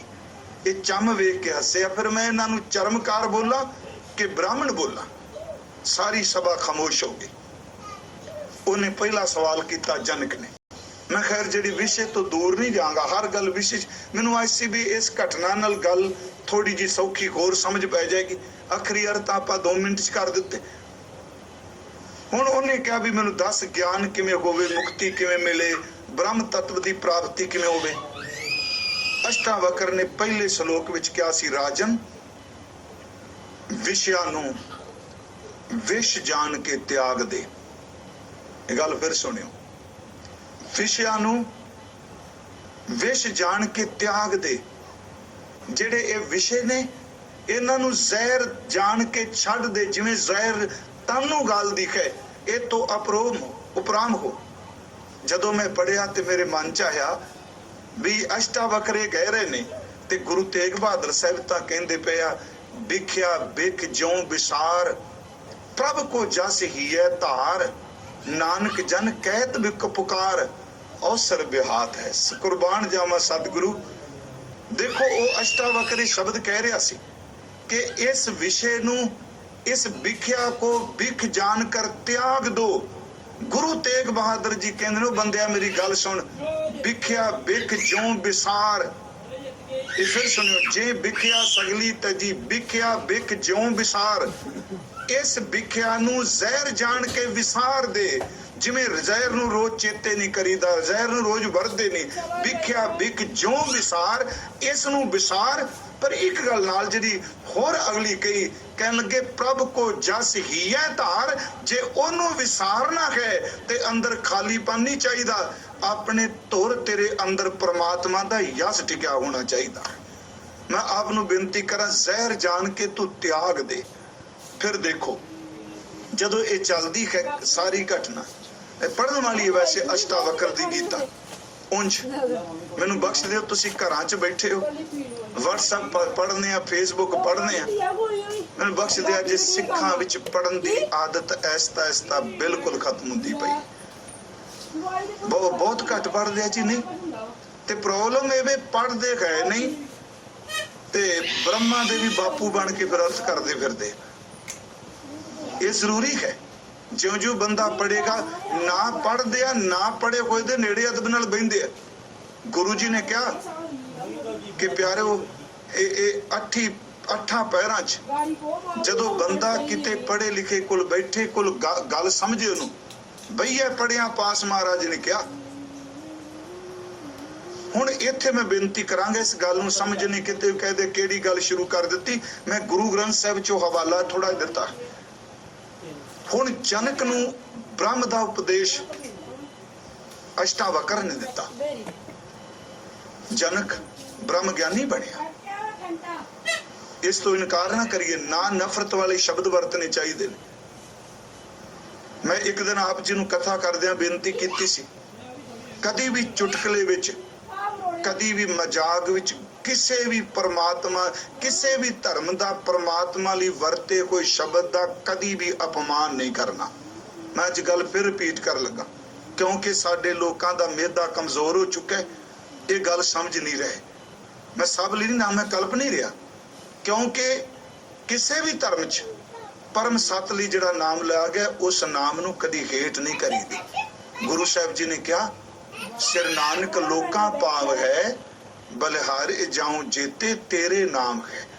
मैं तेरे नाम तो कुर्बान जाना। मैं आपको बेनती कर लगा, सुरत करके त्याग देना। देखो बड़ा बरीक बचन जे, असी इतिहास गुरु इतिहास विचों मैं अज बेनती करांगा। सब कुछ होना पर एक खिन विच त्याग देना। एक उदाहरण आपनूं होर इत्थे देना। जनक नूं ब्रह्म ज्ञान अष्टावक्र राही, चलो जाओ जो अष्टावक्र दी गीता च है, ते जनक कोल सुखदेव जांदा है। जिहड़ा मैं बेनती कीती, जातन जात देख मत भरमो, सुख जनक पगी लग त्यागो। महाराज जी ने कहा, सुख सुखदेव जनक कोल जांदा है। उन्हें उदासी से उपराम सी पहला। प्यो ने कहा भी गुरु तो बिना तो ज्ञान होना ही नहीं। ये जदों गया, मैं बिल सिंह खेप जी बेनती करा की देखिया भी राजे दा महल बड़ा वड्डा है, ये इलाका अपने कोपीन बंद है, लंगोटी है। इन्हें अपनी एक लंगोटी ते पैरी, एक लंगोटी जिहड़ी कोपीन सी ओनू राजे दे महल दी ड्यूटी च किल्ली नाल ढक दिता। ये चला गया। जनक अपने पुत्रां च, अपने बच्चियां च, अपनी इस्त्रियां च, अपनियां राणियां च हार शिंगारो ना कीते, ओदे च बैठा। इनू इको दम फुरना उठिया, कहंदा है ब्रह्म ज्ञान देगा मैनू। अपने परिवार च, अपनियां राणियां बच्चियां च लुपत गए, ये मोह माया च फसिया, ते मैं इन्ने साल दा पहला उदासी धारण करी बैठा, इन्हें मैनू उपदेश की देना। ते जनक भी अंदर जानन वाला है, वो समझ गया भी इनू अपनी कमाई दी खौमे बड़ी है। उन्हें इको दम माया दी खेल रचा दी। बाहरों नौकर आया ते जनक नूं आउंदियां सर कहंदा, राजन शहर नूं अग लग गई। जनक दे चेहरे ते कोई मलाल नहीं, कहंदा कोई बात नहीं जे लग गई तां।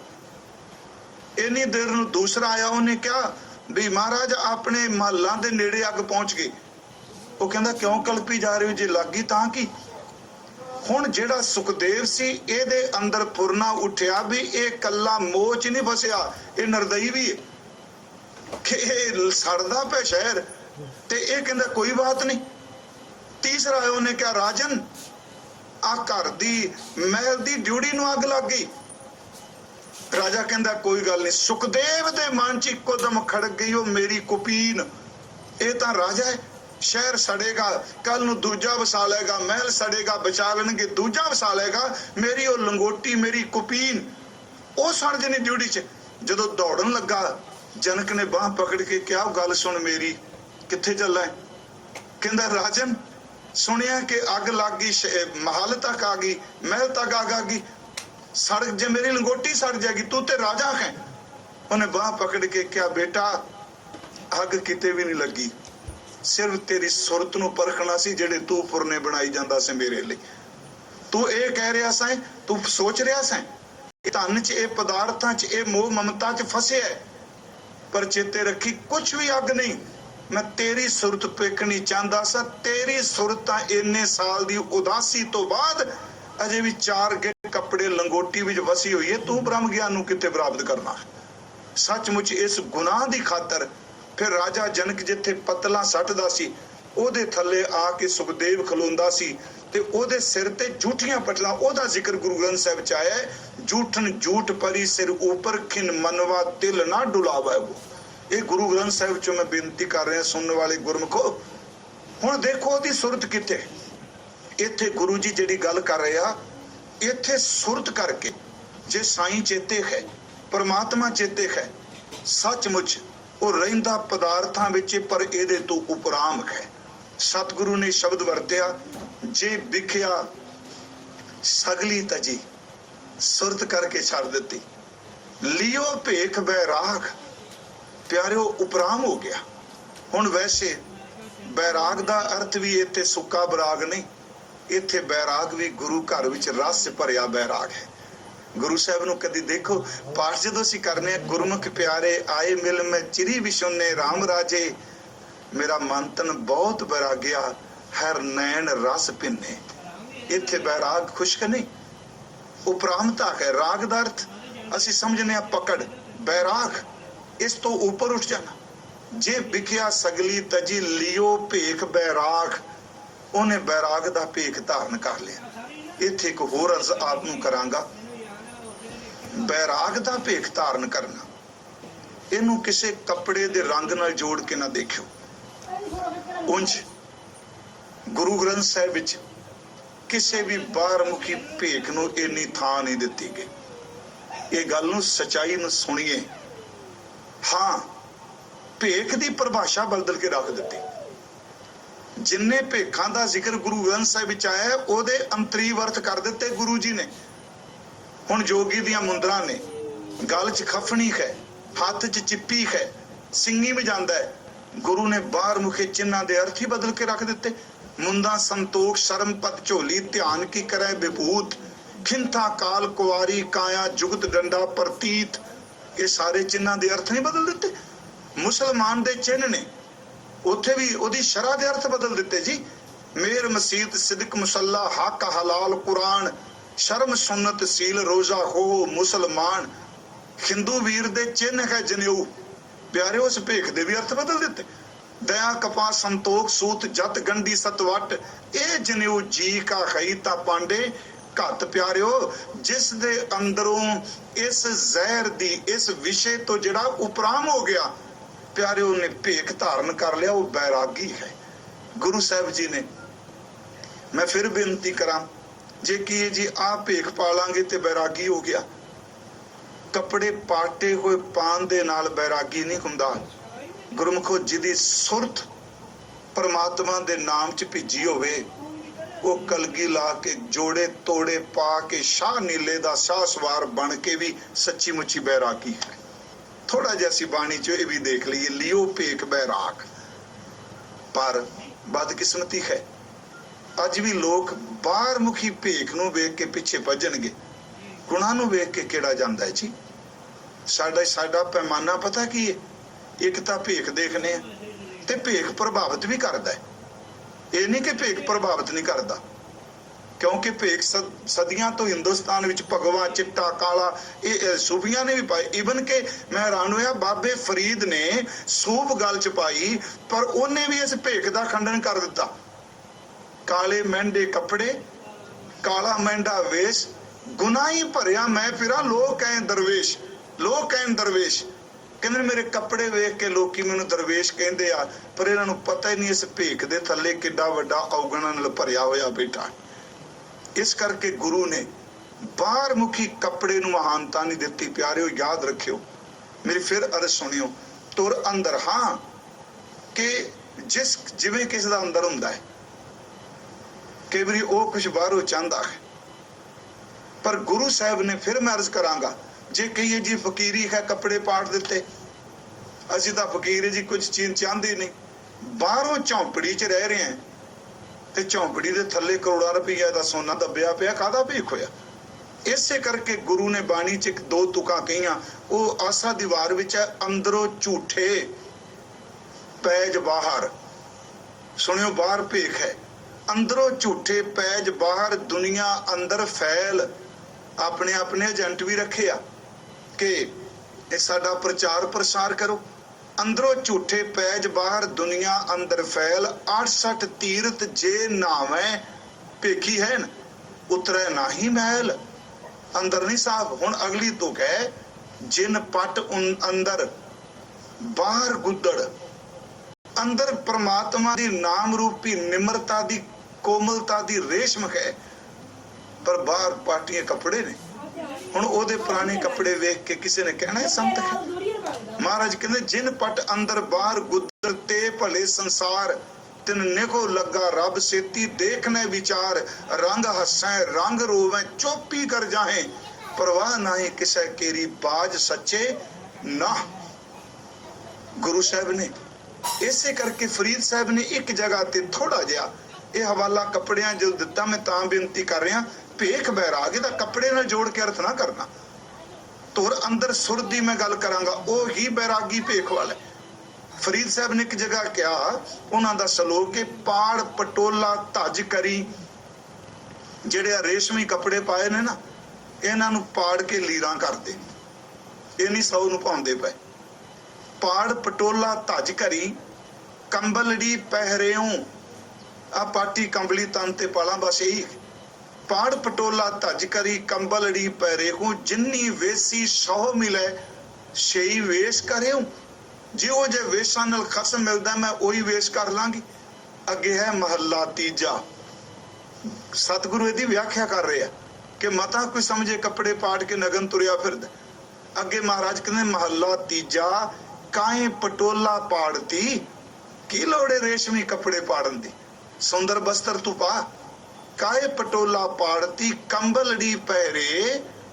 ਕੀ ਲੋੜੇ ਪਾਟੇ ਕੰਬਲੇ ਪਾ ਕੇ ਵਿਖਾਵਾ ਕਰਨ ਦੀ? ਨਾਨਕ ਘਰ ਹੀ ਬੈਠਿਆਂ ਸੌ ਮਿਲੇ, ਜੇ ਨੀਅਤ ਰਾਸ ਕਰੇ। ਨੀਅਤ ਰਾਸ ਕਰੇ, ਜੇ ਵਿਖਿਆ ਸਗਲੀ ਤਜੀ। ਜੇ ਨੀਅਤ ਵਿੱਚ ਮੈਲ ਨਹੀਂ। ਕਾਹੇ ਪਟੋਲਾ ਪਾੜਤੀ, ਕੰਬਲੜੀ ਪਹਿਰੇ। ਨਾਨਕ ਘਰ ਹੀ ਬੈਠਿਆਂ ਸੌ ਮਿਲੇ, ਜੇ ਨੀਅਤ ਰਾਸ ਕਰੇ। ਇਸੇ ਕਰਕੇ ਗੁਰੂ ਨੇ ਕਿਹਾ, ਜੋਗ ਨਾ ਭਗਵੀ ਕੱਪੜੀ, ਜੋਗ ਨਾ ਮੈਲੇ ਵੇਸ। ਨਾਨਕ ਘਰ ਬੈਠਿਆਂ ਜੋਗ ਪਾਈਐ, ਸਤਿਗੁਰ ਕੈ ਉਪਦੇਸ਼। ਵਾਹ ਵਾਹ। ਕਹਿੰਦੇ ਨੇ ਜੇ ਭਗਵੇਂ ਪਾਲੇ, ਪੀਲੇ ਪਾਲੇ, ਦੂਜੇ ਪਾਲੇ। ਗੁਰੂ ਜੀ ਕਹਿੰਦੇ ਨਹੀਂ, ਇਸ ਨਾਲ ਮਿਲਾਪ ਨਹੀਂ, ਜੋਗਦਰ ਤੇ ਮਿਲਾਕ। ਜੋਗ ਨਾ ਭਗਵੀ ਕੱਪੜੀ, ਜੋਗ ਨਾ ਮੈਲੇ ਵੇਸ਼। ਨਾਨਕ ਘਰ ਬੈਠਿਆਂ ਜੋਗ ਪਾਈਐ, ਸਤਿਗੁਰ ਕੈ ਉਪਦੇਸ਼। ਇਸੇ ਕਰਕੇ ਬਾਣੀ ਚ ਮਹਾਰਾਜ ਜੀ ਨੇ ਬਾਹਰ ਦਾ ਭੇਖ ਬੈਰਾਗੀਆਂ ਵਾਲਾ ਹੈ, ਅੰਦਰ ਸੁਰਤ ਜਿਹੜੀ ਉਹ ਪੂਰੀ ਤਰ੍ਹਾਂ ਖਚਿਤ ਹੈ।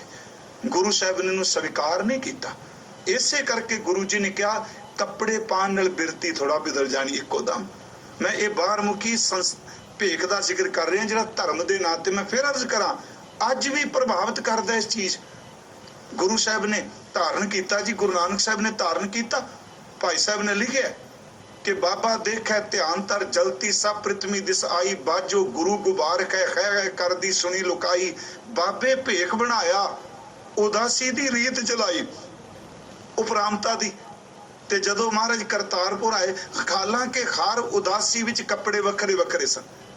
ਕਦੇ ਗਲ 'ਚ ਹੱਡੀਆਂ ਦੀ ਮਾਲਾ ਪਾਈ, ਕਦੀ ਖੜਾਵਾਂ ਪਾਈਆਂ, ਕਦੀ ਚੰਮ ਦੇ ਕੱਪੜੇ ਪਾਏ।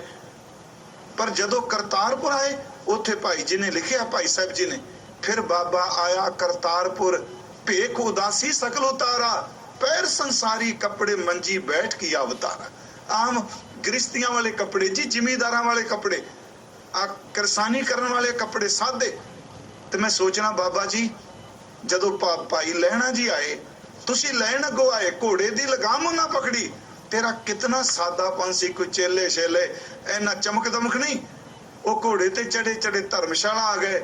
ਤੇ ਜਦੋਂ ਅੰਦਰ ਜਾ ਕੇ ਪੁੱਛਿਆ, ਬਾਬਾ ਜੀ ਕਿਹੜੇ ਨੇ? ਤੇ ਉੱਤਰ ਮਿਲਿਆ, ਜਿਹੜਾ ਤੇਰੇ ਘੋੜੇ ਦੀਆਂ ਲਗਾਮਾਂ ਪਕੜ ਕੇ ਆਇਆ, ਉਹੀ ਗੁਰੂ ਨਾਨਕ ਹੈ। ਮੈਂ ਸਿਰਫ ਇੱਕ ਬੇਨਤੀ ਕਰਾਂਗਾ, ਗੁਰੂ ਜੀ ਇੱਥੇ ਭੇਖ ਦਾ ਜ਼ਿਕਰ ਕਰਦੇ, ਅੰਦਰ ਦੀ ਸੁਰਤ ਦਾ ਟਿਕ ਜਾਣਾ। ਉਹਨੇ ਬੈਰਾਗ ਦਾ ਭੇਖ ਲੈ ਲਿਆ। ਉਹ ਬੈਰਾਗੀ ਦਾ ਭੇਖ ਹੈ, ਜਿਹੜਾ ਵਿਖਿਆ ਨੂੰ ਜਿਹਨੇ ਅੰਦਰੋਂ ਤਿਆਗ ਦਿੱਤਾ। ਉਂਝ ਫਿਰ ਵੀ ਅਰਜ਼ ਕਰਾਂ, ਵੱਡੇ ਵੱਡੇ ਸਿਆਣੇ ਭੇਖ ਵਿੱਚ ਫਸ ਜਾਂਦੇ ਆ। ਇੱਕ ਜਦੋਂ ਬਚਨ ਮੈਂ ਪੜ੍ਹ ਰਿਹਾ ਸਾਂ, ਇਹ ਗੁਰੂ ਸਾਹਿਬ ਦਾ ਇੱਕ ਬਚਨ ਹੁੰਦਾ ਹੈ, ਇਹ ਫਰੀਦ ਸਾਹਿਬ ਦਾ ਸ਼ਲੋਕ ਵੀ ਹੁੰਦਾ ਹੈ, ਤੇ ਗੁਰੂ ਸਾਹਿਬ ਕਹਿੰਦੇ, ਮੈਂ ਜਾਣਿਆ ਵਡ ਹੰਸ ਹੈ, ਤਾਂ ਮੈਂ ਕੀਤਾ ਸੰਗ, ਤਾਂ ਮੈਂ ਕੀਆ ਪਾਠ ਭੇਦ ਹੈ। ਜੇ ਜਾਣਾ ਬਗ ਬੱਪੜਾ ਤਾਂ ਜਨਮ ਨਾ ਭੇੜੀ ਅੰਗ। ਕਹਿੰਦੇ ਮੈਂ ਇਹੀ ਸਮਝਿਆ ਭੇਖ ਦੇਖ ਕੇ, ਬਗਲੇ ਦੇ ਕੱਪੜੇ ਦੀ ਖੰਭ ਦੇਖ ਕੇ, ਹੰਸ ਹੈ, ਬੜਾ ਹੰਸ ਹੈ। ਤੇ ਜੇ ਮੈਨੂੰ ਪਤਾ ਹੁੰਦਾ ਇਸ ਭੇਖ ਦੇ ਥੱਲੇ ਬਗਲਾ ਲੁਕਿਆ, ਤੇ ਮੈਂ ਕਦੀ ਇਹਦੇ ਨੇੜੇ ਵੀ ਨਾ ਲੱਗਦਾ। ਭੇਖ ਪ੍ਰਭਾਵਿਤ ਕਰਦਾ ਹੈ। ਰਾਵਣ ਵੀ ਸੀਤਾ ਜੀ ਨੂੰ ਛਲ ਕੇ ਲੈ ਗਿਆ ਭਗਵੇਂ ਕੱਪੜੇ ਪਾ ਕੇ। ਗੁਰੂ ਸਾਹਿਬ ਨੇ ਇੱਥੇ ਭੇਖ ਦਾ ਜਿਹੜਾ ਜ਼ਿਕਰ ਕੀਤਾ, ਮੈਂ ਇੱਕ ਬੇਨਤੀ ਕਰਾਂਗਾ, ਉਪਰਾਮ ਹੋ ਗਿਆ ਜਿਹੜਾ ਰਹਿੰਦਾ ਇਹਦੇ ਚ ਹੈ, ਜੇ ਵਿਖਿਆ ਸਗਲੀ ਤਜੀ ਲਿਓ ਭੇਖ ਬੈਰਾਗ। ਉਹ ਇਹ ਤੋਂ ਉਪਰਾਮ ਹੋ ਗਿਆ। ਪਰ ਗੁਰਮੁਖੋ, ਇਹ ਉਪਰਾਮ ਹੋ ਕੇ ਕਿਸ ਬੈਰਾਗ ਵਿੱਚੋਂ ਚਲਾ ਗਿਆ? ਸੰਸਾਰ ਦਾ ਪਦਾਰਥ ਉਹ ਵਿਚਰਦਾ ਵਿੱਚ ਹੈ, ਪਰ ਇਹ ਨਹੀਂ। ਮੈਂ ਕੱਲ ਪਰਸੋਂ ਵੀ ਕਿਹਾ, ਗੁਰੂ ਤੇਗ ਬਹਾਦਰ ਸਾਹਿਬ ਘਰ ਤਿਆਗਦੇ ਹੀ ਨਹੀਂ ਪਏ। ਉਹ ਇੰਨੇ ਕਿ ਟਿਕੇ ਆ, ਇੰਨੀ ਬਖਸ਼ਿਸ਼ ਹੈ ਕਿ ਆਪਣੇ ਘਰ ਬੈਠਿਆਂ ਜੋਗ ਪਾਈ ਵਾਲੀ ਗੱਲ ਹੈ, ਆਪਣੇ ਧੁਰ ਅੰਤਰ ਜੁੜੇ ਹੋਏ ਆ। ਉਹਦੇ ਵਿੱਚ ਨਾਨਕ ਸਤਿਗੁਰੂ ਭੇਟਿਆ ਵਿਚੈ ਹੋਵੇ ਮੁਕਤ, ਹਸੰਦਿਆਂ ਖੈਲੰਦਿਆਂ ਪੈਨੰਦਿਆਂ ਖਾਵੰਦਿਆਂ ਵਿਚੈ ਹੋਵੇ ਮੁਕਤ। ਮਹਾਰਾਜ ਨੇ ਤੇ ਏਡੀ ਸੋਹਣੀ ਬਖਸ਼ਿਸ਼ ਕੀਤੀ। ਹਜ਼ੂਰ ਕਹਿ ਰਹੇ ਨੇ, ਜੇ ਵਿਖਿਆ ਸਗਲੀ ਤਜੀ, ਸੁਰਤ ਕਰਕੇ ਛੱਡ ਦਿੱਤਾ, ਇਸ ਚੀਜ਼ ਨੂੰ ਖਚਤ ਨਹੀਂ ਹੋ ਰਿਹਾ। ਲਿਓ ਭੇਖ ਬੈਰਾਗ। ਇਹਨੂੰ ਥੋੜਾ ਜਿਹਾ ਸਮਝਣ ਲਈ ਮੈਂ ਇੱਕ ਉਦਾਹਰਨ ਹੋਰ ਆਪ ਜੀ ਨੂੰ ਦੇਣਾ। ਭਾਈ ਸਾਹਿਬ ਭਾਈ ਗੁਰਦਾਸ ਸਾਹਿਬ ਜੀ, ਉਹਨਾਂ ਦੀ ਰਚਨਾ ਵਿੱਚ ਇੱਕ ਬਚਨ ਹੈ। ਪੁਰਾਣੇ ਸਮੇਂ ਅੱਜ ਵੀ ਲੋਕ, ਚਲੋ ਅੱਜ ਮੋਟਰ ਗੱਡੀਆਂ ਨਹੀਂ, ਪਹਿਲਾਂ ਬੈਲ ਗੱਡੀਆਂ, ਘੋੜੀਆਂ ਤੇ ਊਠਾਂ ਤੇ ਸਫ਼ਰ ਕਰਦੇ ਸਨ। ਕਹਿੰਦੇ ਇੱਕ ਬੰਦੇ ਨੇ ਆਪਣੀ ਮੰਜ਼ਿਲ ਤੇ ਪਹੁੰਚਣਾ, ਜਿਹੜਾ ਉਹਦਾ ਟਿਕਾਣਾ ਹੈ। ਉਹ ਰਸਤੇ 'ਚ ਤੁਰਿਆ ਜਾ ਰਿਹਾ ਹੈ ਤੇ ਕੀ ਦੇਖਦਾ ਹੈ, ਰਹਿਣ ਬਸੇਰੇ ਵਾਸਤੇ ਉਹ ਰਾਤ ਨੂੰ ਸਰਾਂ ਵਿੱਚ ਰਹਿੰਦਾ ਹੈ। ਇਹ ਬਾਣੀ ਹੈ ਜੀ, ਅਸਲ 'ਚ ਭਾਈ ਸਾਹਿਬ ਦੀ ਰਚਨਾ ਹੈ। ਸਰਾਂ 'ਚ ਰਹਿੰਦਾ। ਅੱਧੇ ਬੰਦੇ ਸਰਾਂ 'ਚ ਸਾਰੀ ਰਾਤ ਗੱਲਾਂ ਕਰੀ ਜਾਂਦੇ ਆ, ਇਹ ਚੁੱਪ ਕਰਕੇ ਆਰਾਮ ਕਰਦਾ ਪਿਆ। ਤੇ ਇਹਦਾ ਵੀ ਚਲੋ ਮੈਂ ਸਵੇਰੇ ਵਕਤ ਨਾਲ ਉੱਠਣਾ। ਉਹ ਸਰਾਂ ਦੇ ਕਮਰੇ ਨੂੰ ਜ਼ਰੂਰ ਵਰਤਦਾ, ਪਰ ਕਮਰੇ 'ਚ ਪਕੜ ਨਹੀਂ ਰੱਖਦਾ। ਨਾ ਉਹ ਝਗੜਦਾ ਪਿਆ, ਉਹਨੂੰ ਪਤਾ ਹੈ ਵੀ ਸਵੇਰੇ ਮੇਰੀ ਮੰਜ਼ਿਲ ਸਰਾਂ ਨਹੀਂ। ਹੁਣ ਉਹ ਸਰਾਂ ਦੇ ਵਿੱਚ ਰਾਤ ਰਹਿੰਦਾ ਹੈ, ਸਵੇਰੇ ਉੱਠਦੇ ਦਿਨ ਚੜ੍ਹਦਾ, ਇਸ ਵਕਤ ਉਹ ਤੁਰ ਪੈਂਦਾ। ਰਸਤੇ ਵਿੱਚ ਕੀ ਦੇਖਦਾ ਹੈ ਜੀ, ਕਿ ਵਿਆਹ ਹੋ ਰਿਹਾ ਹੈ, ਬਰਾਤ ਚੜਿਆ, ਨੌਜਵਾਨ ਘੋੜੀ ਤੇ ਚੜਿਆ, ਬਰਾਤ ਜਾ ਰਹੀ ਹੈ, ਤੂਤੀਆਂ ਵਾਜੇ ਵੱਜਦੇ ਆ, ਲੋਕ ਨੱਚਦੇ ਨੇ। ਉਹ ਦੇਖਦਾ ਹੈ ਪਰ ਖਚਤ ਨਹੀਂ ਹੁੰਦਾ। ਅੱਖਾਂ ਉਹਦੀਆਂ ਸਾਹਮਣੇ ਵਾਪਰ ਰਿਹਾ, ਪਰ ਉਹਦੀ ਸੁਰਤ ਫਿਰ ਉਧਰ ਹੈ, ਮੈਂ ਆਪਣੀ ਮੰਜ਼ਿਲ ਤੇ ਪਹੁੰਚਣਾ।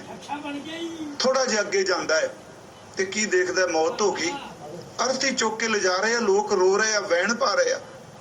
ਉਹ ਖੁਸ਼ੀ ਨੂੰ ਵੀ ਦੇਖਦਾ ਹੈ, ਵਿਆਹ ਦੀ ਨੂੰ। ਉਹ ਮੌਤ ਦੀ ਉਦਾਸੀਨਤਾ ਨੂੰ ਵੀ ਦੇਖਦਾ ਹੈ। ਨਾ ਉਹ ਮੌਤ ਵੇਖ ਕੇ ਆਪਣੀ ਮੰਜ਼ਿਲ ਤੋਂ ਭਟਕਦਾ ਹੈ, ਨਾ ਖੁਸ਼ੀ ਦੇਖ ਕੇ। ਜੋ ਕੁਝ ਇਹਨੂੰ ਖਾਣ ਨੂੰ ਰਸਤੇ 'ਚ ਮਿਲ ਜਾਂਦਾ ਹੈ, ਉਹ ਖਾ ਕੇ ਦਾਤੇ ਦਾ ਸ਼ੁਕਰ ਕਰਦਾ ਹੈ। ਉਹ ਭਾਈ ਸਾਹਿਬ ਕਹਿੰਦੇ ਆ, ਸਰਾਂ ਵਿੱਚ ਵੀ ਖਿੜਿਆ ਮੱਥਾ, ਵਿਆਹ ਦੇਖਿਆ ਤਾਂ ਵੀ ਖਿੜਿਆ ਮੱਥਾ, ਮੌਤ ਦੇਖੀ ਤਾਂ ਵੀ ਖਿੜਿਆ ਮੱਥਾ। ਕਹਿਣ ਲੱਗੇ ਉਹ ਸਫ਼ਰ ਕਰਦਾ ਕਰਦਾ ਆਪਣੀ ਮੰਜ਼ਿਲ ਤੇ ਪਹੁੰਚ ਜਾਂਦਾ ਹੈ। ਇਹਦਾ ਮਤਲਬ ਭਾਈ ਸਾਹਿਬ ਕਹਿੰਦੇ ਆ, ਬਸ ਤੈਨੂੰ ਇਹੀ ਦੱਸਣਾ ਚਾਹੁੰਦੇ ਆ, ਉਪਰਾਮਤਾ ਕੀ ਹੈ। ਸਾਡੀ ਮਨੁੱਖਾ ਜਨਮ ਦੀ ਮੰਜ਼ਿਲ ਹੈ ਕਰਤਾਰ ਵਿੱਚ ਅਭੇਦ ਹੋਣਾ, ਉਸ ਤੱਕ ਪਹੁੰਚ ਜਾਣਾ ਸੁਰਤ ਰਾਹੀਂ। ਹੁਣ ਇਹ ਜਿੱਥੇ ਅਸੀਂ ਰਹਿੰਦੇ ਆ ਹੈ ਸਰਾਂ ਹੀ, ਇਹ ਟਿਕਾਣੇ ਕੋਈ ਨਹੀਂ। ਮੁਕਾਮ ਉਹ ਹੁੰਦੇ ਨੇ ਜਿੱਥੇ ਸਦਾ ਕੋਈ ਰਹਿੰਦਾ ਹੈ, ਤੇ ਸਰਾਵਾਂ ਉਹ ਹੁੰਦੀਆਂ ਨੇ ਜਿੱਥੇ ਬੰਦੇ ਬਦਲਦੇ ਰਹਿੰਦੇ ਆ। ਬਾਹਰ ਦੀ ਸਰਾਂ ਵਿੱਚ ਰੋਜ਼ ਯਾਤਰੀ ਬਦਲਦੇ ਆ। ਤੁਸੀਂ ਜਿੱਥੇ ਘਰ 'ਚ ਬੈਠੇ ਆ, ਇਹ 20-25 ਸਾਲ ਬਾਅਦ ਬਦਲ ਜਾਊਗਾ। ਇੱਥੇ ਵੀ ਚਿਹਰੇ ਬਦਲਦੇ ਰਹਿਣੇ ਆ। ਇਹ ਬਸਤੀ ਥੋੜਾ। ਮੈਂ ਕਈ ਵਾਰੀ ਸੋਚਣਾ ਸੀ ਕਿ ਇਹ ਬਸਤੀ ਹੈ, ਤੇ ਜਿੱਥੇ ਸ਼ਮਸ਼ਾਨ ਘਾਟ ਉਹਨੂੰ ਕਹਿੰਦੇ ਨਹੀਂ ਇਹ ਸ਼ਮਸ਼ਾਨ ਹੈ, ਇਹ ਉਜਾੜ ਹੈ। ਨਹੀਂ ਪਿਆਰਿਓ, ਜਿਹਨੂੰ ਉਜਾੜ ਕਹਿੰਦੇ ਉਹ ਬਸਤੀ ਹੈ, ਜਿਹਨੂੰ ਬਸਤੀ ਕਹਿੰਦੇ ਇਹ ਉਜਾੜ ਹੈ। ਇਹ ਜਿਹਨੂੰ ਬਸਤੀ ਕਹਿ ਰਹੇ ਤੇ ਰੋਜ਼ ਉਜੜ ਰਿਹਾ ਹੈ, ਕੋਈ ਨਾ ਕੋਈ ਉੱਠ ਰਿਹਾ ਹੈ। ਤੇ ਜਿਹਨੂੰ ਆਪਾਂ ਉਜਾੜ ਕਹਿੰਦੇ ਸ਼ਮਸ਼ਾਨ ਘਾਟ 'ਚ ਗਏ ਹੋਏ, ਕੋਈ ਜਿਹਾ ਬਸਦੇ ਨੇ, ਦੁਬਾਰਾ ਆਉਂਦਾ ਹੀ ਕੋਈ ਨਹੀਂ। ਬਸਤੀ ਤੇ ਉਜਾੜ ਸਾਡੀ ਪਰਿਭਾਸ਼ਾ ਹੋਰ ਹੈ। ਹੁਣ ਸਾਡੀ ਮੰਜ਼ਿਲ ਉਸ ਪਹੁੰਚਣਾ, ਇਹ ਸਰਾਂ ਮਿਲੀ ਏ, ਆਰਾਮ ਨਾਲ ਦਿਨ ਕੱਢਦਾ ਪਿਆ। ਪੱਕਾ ਮਿਲ ਜਾਏ, ਕੱਚਾ ਮਿਲ ਜਾਏ, ਚੰਗਾ ਮਿਲ ਜਾਏ। ਉਸ ਤੋਂ ਬਾਅਦ ਜਿਵੇਂ ਯਾਤਰੂ ਵਿਆਹ ਵੇਖਦਾ ਹੈ ਤੇ ਯਾਤਰੀ ਸਿੱਖ ਵੇਖਦਾ ਘਰ 'ਚ ਵਿਆਹ ਹੁੰਦੇ ਨੇ, ਉਦੋਂ ਵੀ ਸੁਰਤ ਉਧਰ ਹੀ ਮੈਂ ਆਪਣੇ ਘਰ ਪਹੁੰਚਣਾ। ਪਿਆਰਿਓ, ਘਰ 'ਚ ਹੀ ਮੌਤ ਹੁੰਦੀ ਏ, ਉਦੋਂ ਢਾਹਾਂ ਨਹੀਂ ਮਾਰਦਾ, ਕਹਿੰਦਾ ਮੇਰੀ ਮੰਜ਼ਿਲ ਹੋਵੇ। ਜੋ ਰੁੱਖੀ ਸੁੱਖੀ ਰੱਬ ਨੇ ਦਿੱਤੀ, ਸੱਚੀ ਮੁੱਚੀ ਯਾਤਰੂ ਦੀ ਤਰ੍ਹਾਂ ਖਾ ਕੇ ਇੱਕ ਦਿਨ ਪ੍ਰੀਤਮ ਦੇ ਦੇਸ਼ ਪਹੁੰਚ ਜਾਂਦਾ ਹੈ। ਭਾਈ ਸਾਹਿਬ ਨੇ ਕਿਹਾ, ਵਾਟ ਵਟਾਊ ਰਾਤ ਸਰਾਈ ਵਸਿਆ, ਉੱਠ ਚੱਲਿਆ ਪ੍ਰਭਾਤ ਮਾਰਗ ਦੱਸਿਆ। ਅੱਗੇ ਦਾਤਾ ਗਰੇ ਜੋ ਦਾਸ ਨਾ ਭੁੱਖਾ ਦੱਸਿਆ। ਉਹ ਵੇਖਦਾ ਹੈ, ਉਹ ਸੱਚੀ ਮੁੱਚੀ ਸਭ ਕੁਝ ਦੇਖਦਾ, ਖਾ ਰਿਹਾ। ਵਾਟ ਵਟਾਊ ਰਾਤ ਸਰਾਈ ਵਸਿਆ, ਉੱਠ ਚੱਲਿਆ ਪ੍ਰਭਾਤ ਮਾਰਗ ਦੱਸਿਆ। ਮੂਵੇ ਨਾ ਪੁੱਛੇ ਜਾਤ, ਵਿਆਹ ਨਾ ਖਸਿਆ। ਦਾਤਾ ਗਰੇ ਚੋ ਦਾਸ ਭੁੱਖ ਨਾ ਭੁੱਖਾ ਦੱਸਿਆ। ਗੁਰਮੁਖ ਸਿਮਰਨ ਵਾਤ ਕਮਲ ਵਿਗਸਿਆ, ਨਹਿ ਪਰਾਈ ਤਾਤ ਨਾ ਚਿੱਤ ਰਹਸਿਆ। ਉਹ ਕਿਸੇ ਨਾਲ ਲਗਾ ਨਹੀਂ ਰੱਖਦਾ, ਵਿਚਰਦਾ ਸਭ ਨਾਲੇ, ਆਪਣੀ ਮੰਜ਼ਿਲ ਤੇ ਪਹੁੰਚ ਗਿਆ। ਗੁਰੂ ਜੀ ਕਹਿੰਦੇ ਆ, ਗੁਰੂ ਤੇਗ ਬਹਾਦਰ ਸਾਹਿਬ ਕਹਿੰਦੇ ਨੇ, ਇਹ ਭਾਗਾਂ ਵਾਲਿਆਂ ਨੂੰ ਮਿਲਦੀ ਅਵਸਥਾ, ਸਭ ਨੂੰ ਨਹੀਂ।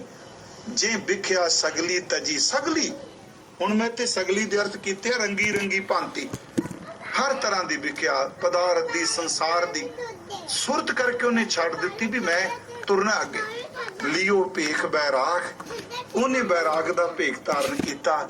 ਮਹਾਰਾਜ ਕਹਿੰਦੇ ਨੇ, ਕਹੋ ਨਾਨਕ ਸੁਣ ਰੇ ਮਨਾ, ਮੇਰੇ ਮਨਾ ਸੁਣ, ਤੇ ਨਰ ਮਾਥੈ ਭਾਗ। ਆਹੀ ਭਾਗਾਂ ਵਾਲਾ, ਇਹ ਮੱਥੇ ਦੇ ਭਾਗ ਉਗੜ ਗਏ ਉਹਦੇ, ਇਹ ਚਮਕਦਾ ਚਿਹਰਾ, ਇਹ ਹੈ ਭਾਗਿਆਸ਼ਾਲੀ।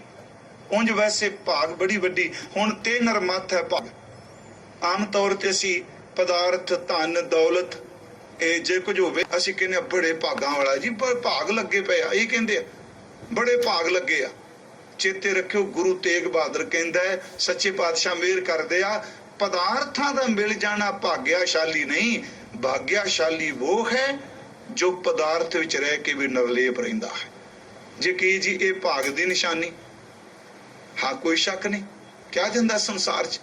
ਤੁਲਸੀ ਜੀ ਦਾ ਇੱਕ ਬਚਨ ਹੈ, ਉਹ ਕਹਿੰਦੇ, ਸੁਤ ਦਾਰਾ ਧਨ ਲక్ష్ਮੀ ਪਾਪੀ ਕੇ ਵੀ ਹੋਏ, ਸੰਤ ਸਮਾਗਮ ਹਰ ਕਥਾ ਤੁਲਸੀ ਦੁਰਲਭ ਦੋਏ। ਇੱਥੇ ਤੇ ਨਰ ਮਾਥੈ ਭਾਗ, ਇਸ ਬਰੀਕੀ ਨੂੰ ਫਿਰ ਸੁਣਿਓ, ਪਦਾਰਥਾਂ ਦਾ ਨਹੀਂ, ਪਦਾਰਥਾਂ ਵਿੱਚ ਰਹਿ ਕੇ ਇਹਨਾਂ ਤੋਂ ਬੈਰਾਗੀ ਹੋ ਜਾਣਾ ਭਾਗ ਨੇ। ਇਸੇ ਕਰਕੇ ਗੁਰੂ ਜੀ ਨੇ ਜਦੋਂ ਭਾਗਾਂ ਦੀ ਗੱਲ ਕੀਤੀ, ਇਹ ਵੀ ਕਿਹਾ, ਦੁਲੱਭ ਦੇ ਪਾਈ ਵੱਡ ਭਾਗੀ। ਵੱਡੇ ਭਾਗਾਂ ਦੀ ਨਿਸ਼ਾਨੀ ਸਰੀਰ ਮਿਲ ਗਿਆ। ਗੁਰੂ ਜੀ ਨੇ ਕਿਹਾ, ਵੱਡ ਭਾਗੀ ਕਰ ਸੰਗਤ ਪਾਵੇ, ਤੇ ਨਰ ਮਾਥੈ ਭਾਗ। ਵੱਡਿਆਂ ਵਾਲਿਆਂ ਨੂੰ ਸੰਗਤ ਮਿਲ ਗਈ। ਵੱਡ ਭਾਗੀ ਕਰ ਸੰਗਤ ਪਾਵੇ, ਭਾਗੀਨ ਭ੍ਰਮ ਚੋਟਾਂ ਖਾਵੇ, ਬਿਨ ਭਾਗਾਂ ਸਤ ਸੰਗ ਨਾ ਲੱਭੈ। ਵੱਡੇ ਭਾਗ ਨੇ। ਗੁਰ ਪੂਰਾ ਭੇਟਿਓ ਵੱਡ ਭਾਗੀ, ਮਨੈ ਭਇਆ ਪ੍ਰਗਾਸਾ। ਵੱਡੇ ਭਾਗ ਭੇਟੇ ਗੁਰਦੇਵਾ। ਮੇਰੀ ਬੇਨਤੀ ਸਮਝ ਗਏ ਹੋਗੇ, ਪਦਾਰਥਾਂ ਦਾ ਮਿਲ ਜਾਣਾ ਵੱਡੇ ਭਾਗ ਨਹੀਂ, ਪਦਾਰਥਾਂ ਵਿੱਚ ਰਹਿ ਕੇ ਗੁਰੂ ਦੀ ਬੰਦਗੀ ਕਰ ਲੈਣੀ, ਇਹ ਸਭ ਤੋਂ ਵੱਡੇ ਭਾਗ। ਮਹਾਰਾਜ ਗੁਰੂ ਤੇਗ ਬਹਾਦਰ ਜੀ ਬਖਸ਼ੇ ਕਰ ਰਿਹਾ, ਜੇ ਵਿਖਿਆ ਸਗਲੀ ਤਜੀ ਲਿਓ ਭੇਖ ਬੈਰਾਗ, ਕਹੋ ਨਾਨਕ ਸੁਨ ਰੇ ਮਨਾ, ਤੇ ਨਰ ਮਾਥੈ ਭਾਗ। ਵਡਭਾਗੀ ਨੇ ਜਿਨ੍ਹਾਂ ਨੂੰ ਅੰਮ੍ਰਿਤ ਵੇਲੇ ਸਿਮਰਨ ਮਿਲਦਾ ਹੈ, ਵਡਭਾਗੀ ਨੇ ਜਿਨ੍ਹਾਂ ਨੂੰ ਨਿਤਨੇਮ ਝੋਲੀ 'ਚ ਮਿਲਦਾ ਹੈ, ਵਡਭਾਗੀ ਨੇ ਜਿਹੜੇ ਗੁਰੂ ਸਾਹਿਬ ਦੀ ਬਾਣੀ ਨਾਲ ਜੁੜਦੇ ਆ। ਪਿਆਰਿਓ, ਇਹ ਵੱਡੇ ਭਾਗ ਨੇ, ਤੇ ਨਰ ਮਾਥੈ ਭਾਗ। ਅਗਲਾ ਬਚਨ ਹੈ, ਜੇ ਮਾਇਆ ਮਮਤਾ ਤਜੀ। ਅਰਥ ਉਹੀ ਨੇ ਜਿਨਨੇ ਮਾਇਆ ਦੀ ਆਪਣਤ ਨੂੰ ਤਿਆਗ ਦਿੱਤਾ। ਦੇਖੋ, ਇੱਥੇ ਮਾਇਆ ਤਿਆਗੀ ਨਹੀਂ ਕਿਹਾ, ਨਾਲ ਸ਼ਬਦ ਪਾ ਦਿੱਤਾ ਮਮਤਾ। ਅੱਗੇ ਜਿੱਦਣ ਆਏਗਾ ਮੈਂ ਇਹਦੀ ਫਿਰ ਵਿਆਖਿਆ ਆਪਣਾ ਸਾਂਝੀ ਕਰਾਂਗਾ। ਮਮਤਵ, ਆਪਣਤ, ਮੇਰੀ, ਮੇਰੇ ਤੋਂ ਬਿਨਾਂ ਕਿਸੇ ਦੀ ਨਹੀਂ। ਮਹਾਰਾਜ ਕਹਿੰਦੇ, ਜਿਸ ਨੇ ਮਾਇਆ ਦੀ ਮਮਤਾ ਨੂੰ ਛੱਡ ਦਿੱਤਾ, ਮਮਤਾ ਨੂੰ ਛੱਡ ਦਿੱਤਾ, ਜੇ ਮਾਇਆ ਮਮਤਾ ਤਜੀ, ਤੇ ਮਹਾਰਾਜ ਕਹਿੰਦੇ ਸਭ ਤੋਂ ਭਇਓ ਉਦਾਸ, ਸਭ ਤੋਂ ਨਿਰਲੇਪ ਹੋ ਗਿਆ, ਮਮਤਵ ਤਿਆਗ ਦਿੱਤਾ। ਥੋੜਾ ਜਿਹਾ ਗੁਰੂ ਤੇਗ ਬਹਾਦਰ ਸਾਹਿਬ ਮਹਾਰਾਜ, ਉਹਨਾਂ ਤੇ ਜਦੋਂ ਮੈਂ ਹਰ ਸ਼ਲੋਕ ਦੀ ਵਿਆਖਿਆ ਕਰਦਿਆਂ ਸੱਚੀ ਲੋਕ ਸਿਰਫ ਗੁਰੂ ਤੇਗ ਬਹਾਦਰ ਹੀ ਸਾਹਮਣੇ ਦਿਸਦੇ ਆ। ਮਹਾਰਾਜ ਇਹ ਕਹਿੰਦੇ ਆ ਜੀਵਨ ਦਾ ਪੜਾਈ ਜਿੱਥੇ ਇਹਦੀ ਮੈਂ ਵਿਆਖਿਆ ਕਰ ਰਿਹਾ। ਥੋੜੀ ਜਿਹੀ ਉਦਾਹਰਨ ਹੈ ਹੋਰ ਇੱਕ। ਗੁਰੂ ਤੇਗ ਬਹਾਦਰ ਸਾਹਿਬ ਜੀ ਦਾ ਆਨੰਦ ਕਾਰਜ ਮੈਂ ਉਦਣ ਵੀ ਕਿਹਾ, ਵਿਵਾਹ ਕਹਿ ਲੋ